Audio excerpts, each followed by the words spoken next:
రాగము, ద్వేషము ఇవి రెండు నష్టం చేసేది.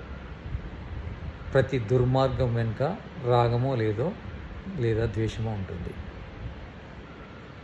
ఈ రాగద్వేషాలను మనం దూరం చేయగలిగితే మనలో దుర్మార్గము, దుష్టత్వమే ఉండదు.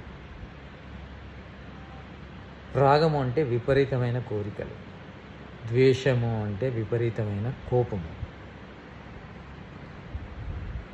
ప్రతి దుర్మార్గం వెనుక ఇందులో ఏదో ఒకటి ఉంటుంది. కొన్ని దుర్మార్గాలకు ఇవి రెండు ఉంటాయి.